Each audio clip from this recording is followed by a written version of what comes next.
Friends, स्वागत है आपका डीएम स्टडी सेंटर पर। हम जानते हैं कि सीटेट जो है आपका जुलाई का सीटेट 2023 का नोटिफिकेशन जारी हो चुका है। तो आज हम लोग प्रीवियस ईयर पेपर को डिस्कस करेंगे और सबसे पहले हम लोग सीडीपी जो है सेक्शन है वो सीडीपी सेक्शन को हम लोग डिस्कस करें। आप देख सकते हैं मैंने प्रीवियस ईयर पेपर जो है child development and pedagogy section जो आपका 30 क्वेश्चन आपका रहता है, उसी प्रीवियस ईयर पेपर को हम लोग आज डिस्कस करेंगे और 30 का 30 क्वेश्चन डिस्कस करेंगे, साथ में आंसर भी देखेंगे हम लोग क्या है।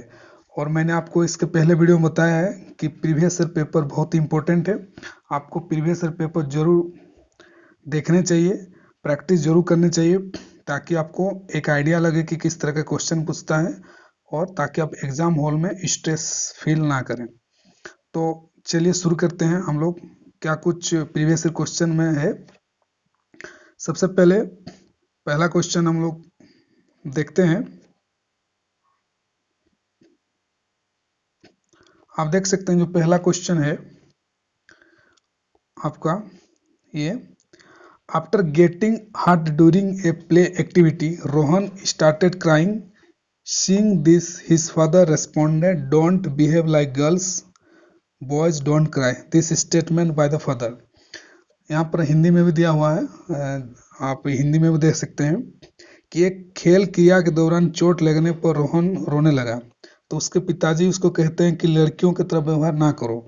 मतलब ये एक दिखाता है कि लड़कियां रोती है और लड़के नहीं रोते हैं। तो इस टाइप का सवाल जो है प्राय पूछा जाता है एग्जाम में, कई बार पूछा हुआ है। तो ये किस चीज को इंडिकेट कर रहा है? दिस स्टेटमेंट फादर जो है, दिस स्टेटमेंट बाय फादर किस चीज को बता रहा है? तो इसका जो आंसर है, सही आंसर है ये आपका होगा 1 नंबर होगा, रिफ्लेक्स जेंडर स्टेरियोटाइप, लैंगिक रूढ़ि बाध्यताओं को दर्शाता है। मतलब लड़कियां रोते हैं लड़के नहीं रोते हैं, तो ये जेंडर को स्टेरियोटाइप को दर्शा रहा है। तो इसका आंसर 1 नंबर होगा। अगला बढ़ते हैं हम लोग क्वेश्चन नंबर 2। क्वेश्चन नंबर 2 आप पढ़ सकते हैं, आप खुद से भी ट्राई कर सकते हैं कि क्या क्वेश्चन यहाँ पर दिया हुआ है। इन ए प्रोग्रेसिव क्लासरूम, मतलब प्रगतिशील कक्षा में क्या होना चाहिए?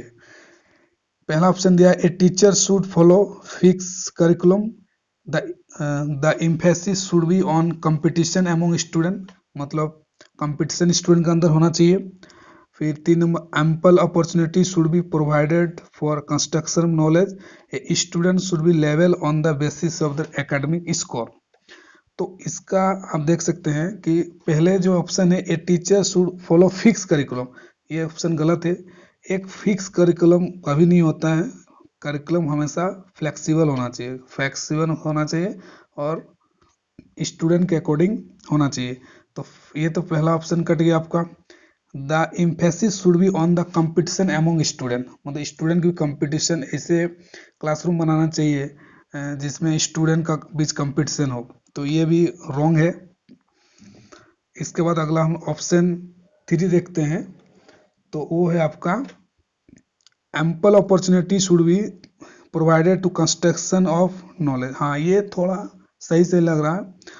फिर भी अगला अगला हम लोग देखते हैं, ऑप्शन नंबर 4 को देखते हैं, student should be levelled on the basis of the academic score. हाँ, ये तो पूरा पूरी गलत है कि हम लोग लेवल कर देंगे अपर लेवल लेयर लेवल करके कि उनके एकेडमिक स्कोर इनका परसेंटेज ज़्यादा है इनका कम है, तो ये गलत है। तो इसका जो करेक्ट आंसर है वो आपका 3 नंबर है, करेक्ट आंसर का 3 नंबर है। प्रोग्रेसिव क्लासरूम में पूरा अपॉर्चुनिटी मिलना चाहिए स्टूडेंट को अपने नॉलेज को निर्माण करने में। तो option is correct, is 3 number is correct answer. फिर आगे बढ़ते हैं हम लोग नेक्स्ट क्वेश्चन पर। 3 नंबर क्वेश्चन पर हम लोग बढ़ते हैं। तो 3 नंबर आप स्क्रीन पर पढ़ सकते हैं और अपने खुद से भी ट्राई कर सकते हैं कि क्या क्वेश्चन है। देखिए 3 नंबर जो आपका क्वेश्चन है, after observing that students are struggling to proceed further on an ongoing activity, मतलब कोई स्टूडेंट जो है कोई एक्टिविटी कर रहे हैं लेकिन वो लोग आगे बढ़ने में उन लोगों को दिक्कत हो रहा, मतलब कुछ टॉपिक या कुछ हो सकता है वो समझ नहीं पा रहे, तो टीचर ने क्या किया, decide to provide cues and hints in form of what, why, how. According to Lev Vygotsky theory, this strategy of teacher will, मतलब कि क्वेश्चन को पहले समझिए, क्वेश्चन समझ जाएंगे तो आपको इजी से सॉल्व कर सकते हैं। हिंदी मीडियम में स्टूडेंट जो है हिंदी वाला पढ़ सकते हैं, इसमें कोई दिक्कत नहीं है।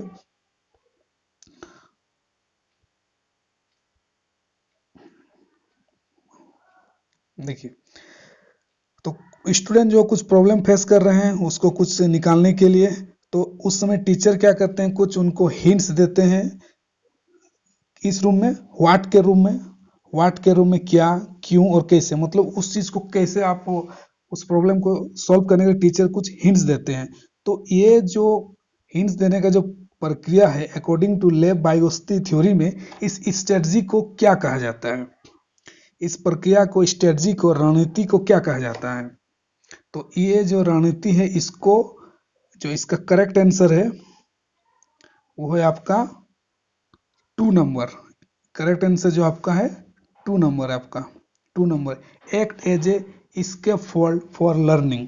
स्कैफोल्ड तब दिया जाता है जब मान लीजिए कोई कुछ काम कर रहा है, स्टूडेंट कुछ बना रहा है और स्टूडेंट को बनाते जा रहा है लेकिन उसको कुछ प्रॉब्लम हो जाए, वो समझ नहीं पा रहा, तो उस समय टीचर ने कुछ हिंट्स दे दिया कि आप ये कर लीजिए तो आगे आपको समझ में आ जाएगा, थोड़ा हिंट्स मिल जाता है, सपोर्ट मिल जाता है, जिसके चलते स्टूडेंट आगे बढ़ जाता है। तो इसी प्रोसेस को जो है इसके फोल्डिंग कहा जाता है फॉर लर्निंग, सीखने के लिए। तो इसका करेक्ट आंसर 2 नंबर है। उसके बाद नेक्स्ट क्वेश्चन को हम लोग बढ़ते हैं। क्वेश्चन नंबर 4, आप भी इसको ट्राई कर सकते हैं। थोड़ा इसी टाइप का सीटेट में लेंदी क्वेश्चन रहता है और यही टाइम टेकिंग होता है, यही टाइम को प्रैक्टिस से मैनेज किया जाता है। तो क्वेश्चन नंबर 4 आपके स्क्रीन पर ये दिख रहा है और आप इसे खुद से भी ट्राई कर सकते हैं। यहाँ पर देख सकते हैं क्वेश्चन नंबर 4 है, तो इसको आप खुद से भी ट्राई कर सकते हैं। तो चलिए क्वेश्चन को मैं पढ़ता हूँ। Which of the following is correct in the context of socialization children? Socialisation of children मतलब बच्चों के सामाजिकरण में इनमें से निम्नलिखित में से कौन सा कथन सही है। क्वेश्चन नंबर 4, तो देखिए सबसे पहले तो यहाँ क्वेश्चन नंबर 1 है, यहाँ पर दिया हुआ school is a secondary socialisation agent, family is a primary. अच्छा ठीक है, इसको देखते हैं। सेकंड ऑप्शन है school is a primary socialisation agent and peers are secondary socialisation agent. तो देखिए स्कूल तो प्राइमरी सोशलाइजेशन होता नहीं है, ये गलत हो गया। पीयर्स है प्राइमरी सोशलाइजेशन, ये भी प्राइमरी सोशलाइजेशन में नहीं आता है। आपका family and mass media both are secondary socialisation agent, ये तो नहीं होता है, ये भी गलत है आपका, गलत है आपका। फैमिली प्राइमरी सोशलाइजेशन आता है, सेकेंडरी में नहीं आता है। तो इसका करेक्ट ऑप्शन हो गया आपका question number 1, school is a secondary socialisation agent, family is a primary socialisation agent. मतलब आपका स्कूल जो है द्वितीय आपका सामाजिकरण एजेंट है, जबकि फैमिली जो प्राथमिक है, फैमिली। तो इसका इस तरह से करेक्ट आंसर हो गया 1 नंबर आपका। क्वेश्चन नंबर 4 के बाद आपको 5 नंबर हम लोग डिस्कस करते हैं। आप देख सकते हैं 5 नंबर आपके स्क्रीन दिख रहा है, आप खुद से भी ट्राई कर सकते हैं। क्वेश्चन पूछा है the theory of multiple intelligence emphasize that, बहुबुद्धि का सिद्धांत जोर देता है। बहुबुद्धि मतलब मल्टीपल इंटेलिजेंस, जो थ्योरी है इंटेलिजेंस जो आईक्यू हम लोग बोलते हैं, तो उसका जो थ्योरी किस पर जोर देता है। तो आप इस पर ट्राई कर सकते हैं, क्या हो सकता है इसका आंसर, आप कमेंट में भी जरूर बता सकते हैं। तो इसका आंसर हम देखते हैं। पहले तो intelligence question can be measure only by objective test. हाँ, तो यहाँ पर देखिए ओनली दे दिया, इसका मतलब ये गलत हो गया। क्वेश्चन में इस तरह का रहता है, अगर मान लीजिए कहीं रहता है कि ओनली, सिर्फ ही, तो ज्यादा चांस होता है कि वो क्वेश्चन, वो ऑप्शन नहीं होगा ओनली, तो ये गलत होगा, नहीं होगा। Intelligence in one domain ensure intelligence in all other domain, अगर किसी एक में डोमेन में इंटेलिजेंस है तो ये सुनिश्चित करता है कि बाकी सभी में आयामों में बुद्धिमत्ता निर्धारित होती है, तो ये भी नहीं होगा, 2 नंबर रॉन्ग है। There are several form of intelligence, इसको फिर देखते हैं, वेट करते हैं। Four number, there are no individual difference in intelligence, 4 number 5 का, तो ये भी गलत है आपका। तो करेक्ट आंसर जो है आपका 3 नंबर है, 5 का 3 नंबर करेक्ट है। There are several form of intelligence, बुद्धिमत्ता के विभिन्न दशाएं हैं, मतलब अलग अलग फॉर्म होता है बुद्धिमत्ता का। तो 5 का आंसर जो है 3 नंबर करेक्ट है। नेक्स्ट क्वेश्चन 6 नंबर को डिस्कस करते हैं हम लोग। ये रहा आपका स्क्रीन पर 6 number. According to Lawrence Kohlberg's theory, performing an act and doing something because others approve it represents stage of mortal. ये कौन सा स्टेज में आता है? लॉरेंस कोल्बर्ट सिद्धांत, किसी काज को इसलिए करना है क्योंकि दूसरे इससे स्वीकृति देते हैं, नैतिक विकास के किस चरण में आता है? तो आप अगर कोल्बर्ट्स का थ्योरी पढ़े हैं तो वहाँ पर अलग अलग स्टेज दिया हुआ है। आप नोट्स जो है मेरा Telegram channel DM study centre पर, वहाँ पर आप नोट्स पढ़ सकते हैं। इसका जो करेक्ट आंसर है मैं आपको बता देता हूँ। इसका करेक्ट आंसर आपका 2 नंबर है। 2 नंबर कन्वेंशन जो है प्रथागत, जो हिंदी में उस स्टेज में ये परफॉर्मिंग का आता है। आगे बढ़ते हैं हम लोग। 7 नंबर क्वेश्चन आपकी स्क्रीन पर दिख रहा है, ट्राई कीजिए अपने से।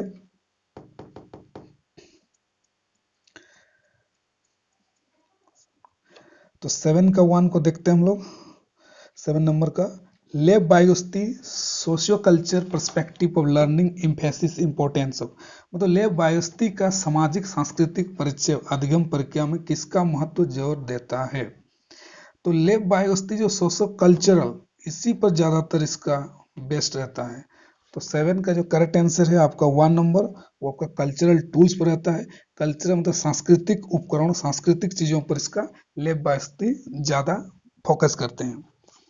अगला बढ़ते हैं हम लोग 8 नंबर पर। 8 नंबर क्वेश्चन आपका,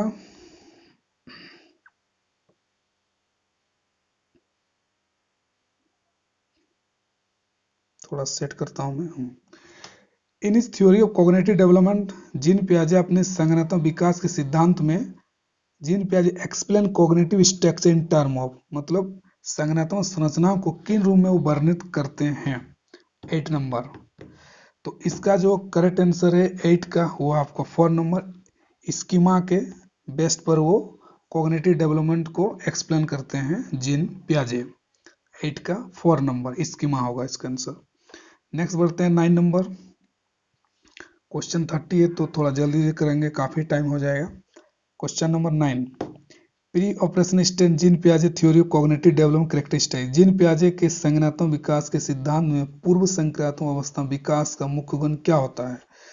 इसका जो करेक्ट आंसर है 9 नंबर का, वो है आपका 2 number. 2 is the correct answer. सेंट्रेशन in thought, विचार में केंद्रीकरण, मतलब किसी एक जगह में सेंटर में उसका थॉट को फोकस होगा। तो इसका करेक्ट आंसर 2 नंबर है। क्वेश्चन नंबर 10 को देखते हैं हम लोग।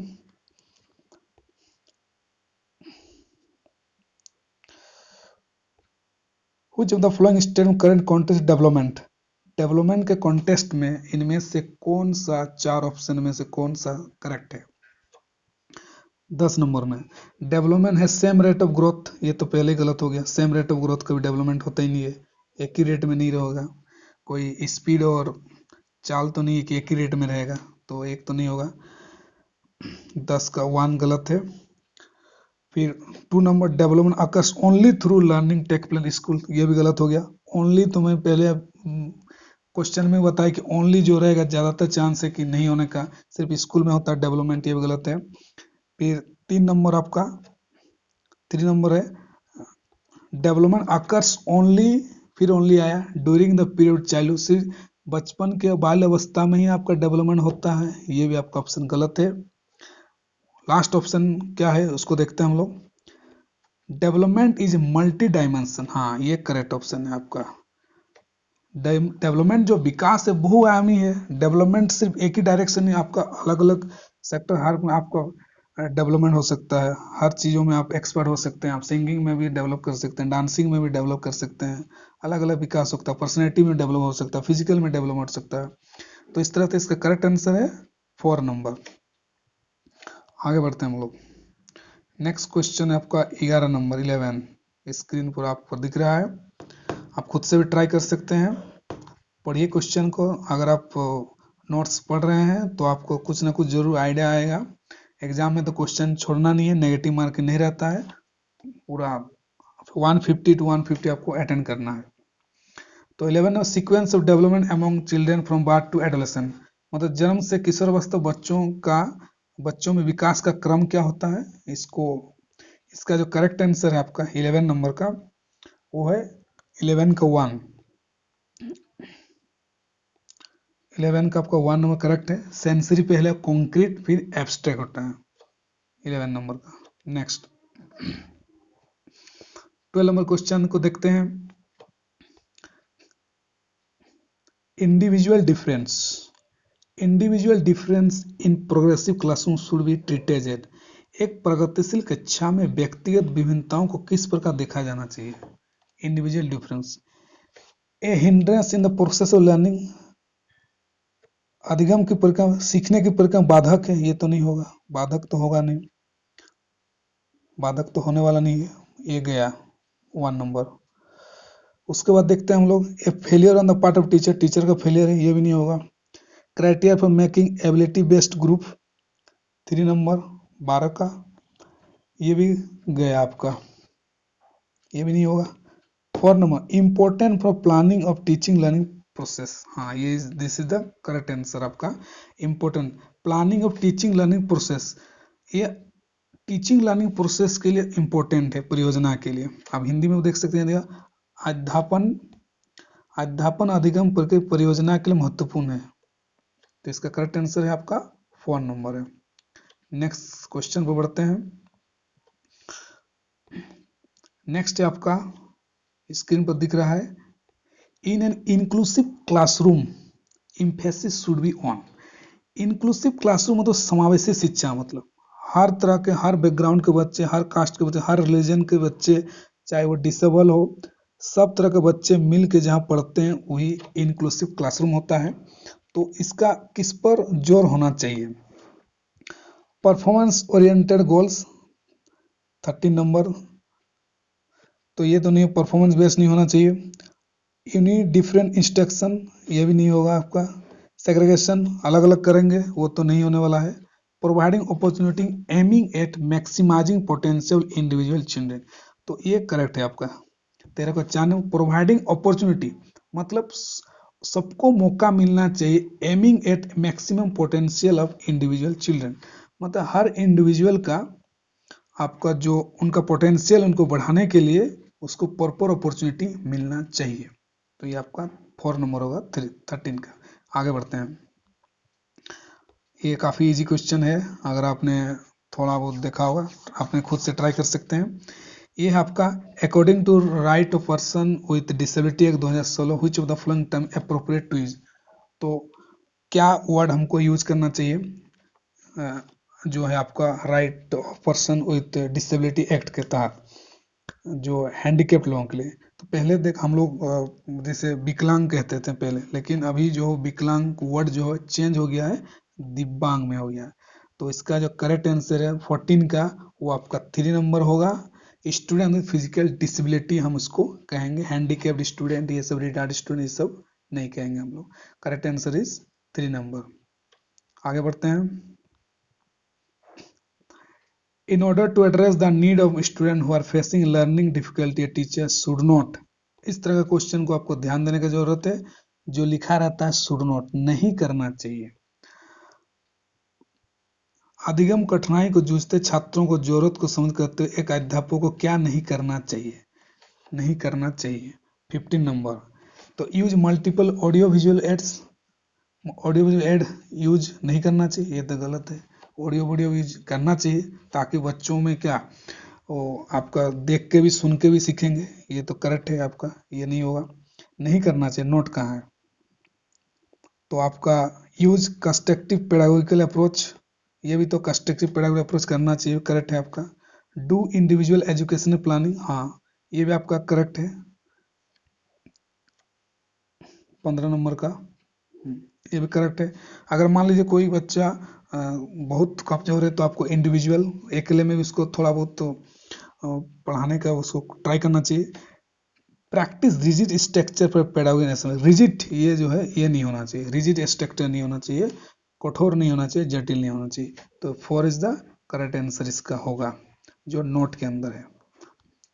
अगला बढ़ते हैं हम लोग 16 number, dash is the primary identify feature of the creativity, creativity के सृजनात्मक की पहचान का प्रमुख लक्षण क्या है। तो ये जो आपका पहला इसका 16 का करेक्ट आंसर होगा 16 नंबर को, वो है 2 नंबर होगा। डाइवर्स थिंकिंग होना चाहिए, सोच आपका डाइवर्स होना चाहिए, चारों तरफ डाइवर्स थिंकिंग होना चाहिए, इसका करेक्ट आंसर 16 का 2 नंबर। आगे बढ़ते हैं। In order to address learner from diverse background a teacher should, अलग अलग पृष्ठभूमि से जो बच्चे सीखने के लिए आ रहे हैं, ये जो स्कूल आ रहे हैं, शिक्षक को क्या करना चाहिए। पहला option, avoid talking about aspect related diversity, बातचीत से उनको बातचीत नहीं करना चाहिए इस तरह से चीज़ों की, ये तो गलत हो गया आपका, ये नहीं होना चाहिए। 17 number, draw example from diverse setting, ये थोड़ा थोड़ा ठीक लग रहा मुझे। आगे देखते हैं। Use standardize assessment for all, ये गलत है, स्टैंडर्डाइज असेसमेंट नहीं कर सकते हम, एक ही स्टैंडर्ड सबके लिए हम नहीं कर सकते हैं, सबका स्टूडेंट का इंडिविजुअल डिफरेंस है, अलग अलग थॉट्स है, अलग अलग बैकग्राउंड से आ रहे हैं। Use statement that strengthen negative stereotype, negative stereotype तो करना ही नहीं है, ये तो गलत है। तो आपका ये करेक्ट आंसर आपका 2 नंबर है। Draw example from diverse setting, विविध विन्यासों से उदाहरण लेना चाहिए, मतलब स्टूडेंट को मोटिवेट करने के लिए आप अलग अलग डाइवर्स से चीज़ों को बता सकते हैं कि इन्होंने वहाँ से बहुत अच्छा किया है, उस बैकग्राउंड से आते हैं, तो इस तरह से एग्जाम्पल स्टूडेंट को, टीचर को, स्टूडेंट को देना चाहिए। आगे बढ़ते हैं हम लोग 18 number, problem solving ability can be facilitated bye, problem solving जो समस्या समाधान क्षमताओं को किस प्रकार सुसाध किया जा सकता है। तो इसका जो करेक्ट आंसर होगा, encouraging use of encouraging use of analogy, समरूपों का इस्तेमाल को बढ़ावा देकर, इसका करेक्ट आंसर होगा 18 का 3 नंबर आपका होगा करेक्ट आंसर, 18 का 3 नंबर, 18 का 3 नंबर। नेक्स्ट बढ़ते हैं अगला क्वेश्चन। आपका motivation to learn can be sustain by, अधिगम की अभिप्रेरणा को किस प्रकार कायम रखा जा सकता है, मतलब बच्चा लगातार सीखते रहे उसके लिए क्या हमें मोटिवेशन के रूप में क्या करना चाहिए। पनिशिंग द चाइल्ड, ये तो होगा ही नहीं, ये नहीं कि बच्चा को मारपीट करे, ये तो होगा ही नहीं। अगला देखते हैं, फोकसिंग और मास्टरी ओरिएंटेड गोल, हाँ ये तो करें, giving very easy task to children, बच्चों को इजी देंगे, ये तो नहीं है। फोकसिंग रोट मेमोराइजेशन, एकदम याद करने के बच्चे को दौर देंगे, ये भी गलत है आपका, यादें कराते रहेंगे तो नहीं हो पाएगा, रोट नहीं, इसका करेक्ट आंसर आपका focusing on mastery oriented goals, मतलब उसको मास्टरी ओरिएंटेड जिन चीज़ों पर उसका फोकस होगा, फोकसिंग ऑन मास्टरी ओरिएंटेड गोल, मतलब गोल्स के बारे में उनको बताना चाहिए ताकि वो उसी दिशा में मोटिवेट होकर पढ़े। 19-20 नंबर, सेम शर्मिंदगी, जो आपका यहाँ पर हिंदी में दिया है शर्मिंदगी जो है क्या है, 20 नंबर, 20 का करेक्ट आंसर होगा can have negative impact on cognition, ये इसका करेक्ट आंसर होगा, का संज्ञान पर नकारात्मक प्रभाव पड़ सकता है, मतलब उसके दिमाग पर इसका नेगेटिव इफेक्ट पड़ सकता है। सेम का 21 नंबर, अगला क्वेश्चन आपकी स्क्रीन पर, Which of the following is most effective method of teaching learning, इनमें से कौन सा मेथड है सबसे बेस्ट मेथड, अच्छा मेथड है एक प्रभावशाली शिक्षक टीचिंग के टाइम में। तो 21 का देखते हैं हम लोग ऑप्शन से, आप 21 का रोट मेमोराइजेशन कंटेंट, रोट तो करना ही नहीं है, कहीं भी आ गया रोट होने वाला नहीं है। मैंने विषय वस्तु एकदम लाइन टू लाइन याद कर लो, वैसे करना नहीं है। Exploration of relationship between concept, हाँ ये तो करेक्ट लग रहा थोड़ा। ऑब्जर्वेशन विदाउट एनालिसिस, ये तो बिना एनालाइज का ऑब्जर्व करना, ये नहीं होगा। इमिटेशन रिपीटेशन, ये भी नहीं होगा, रिपीट करते रहना, ये भी नहीं है।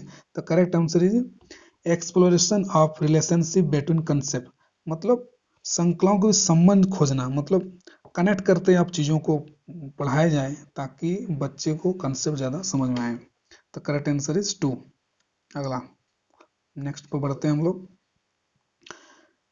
A teacher should analyze the various error made by student on a given task because, एक अध्यापिका को दिए गए किसी कार्यक्रम में छात्रों के विभिन्न त्रुटियों का विश्लेषण करना चाहिए।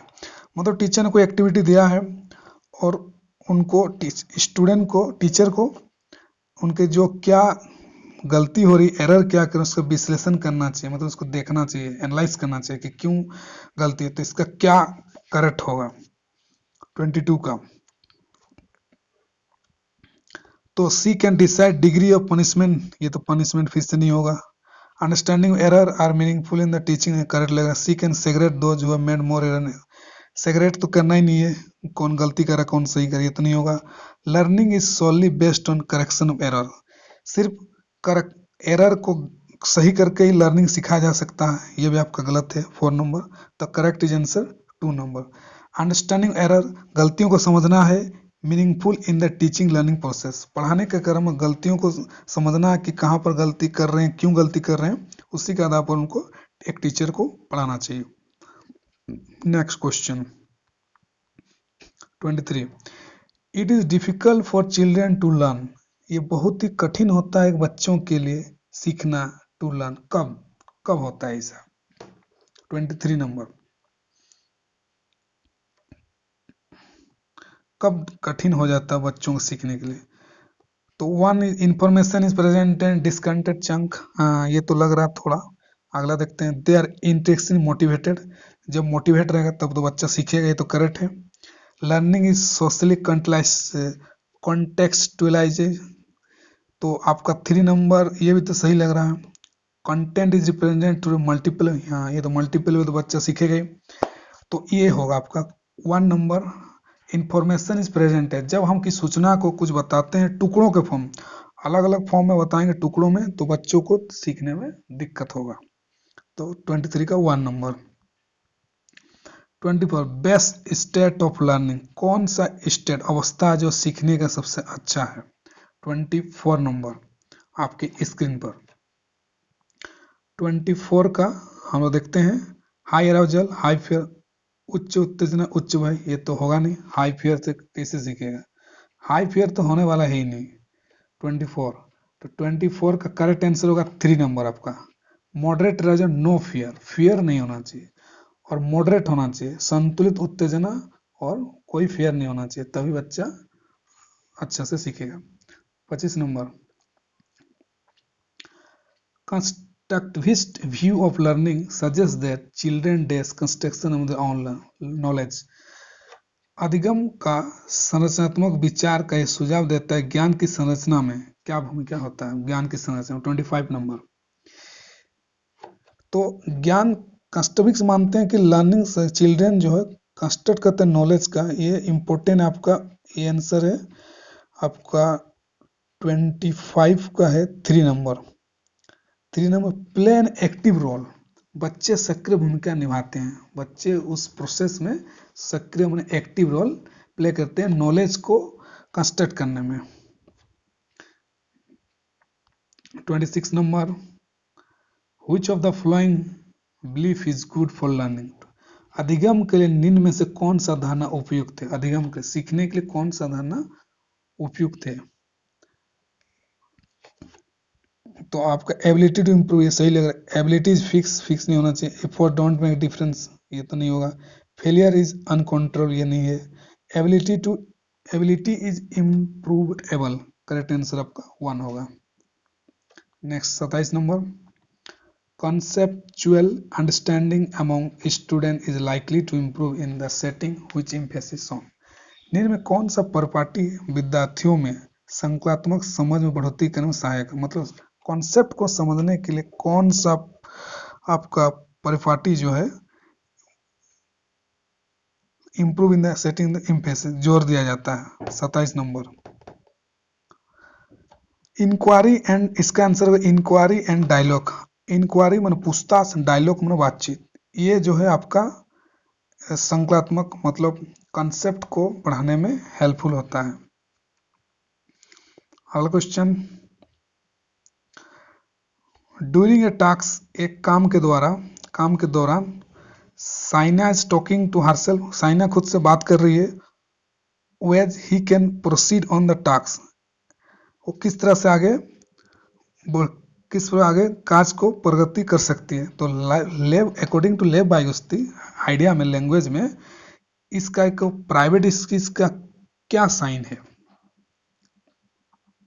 तो ये जो आपका 28, इसका आंसर 2 होगा। सेल्फ रेगुलेशन, मतलब खुद को वो डायरेक्शन दे रही है कि वो किस तरह से वो काज को करेगी। सो इसका करेंट आंसर है 2 नंबर, सेल्फ रेगुलेशन।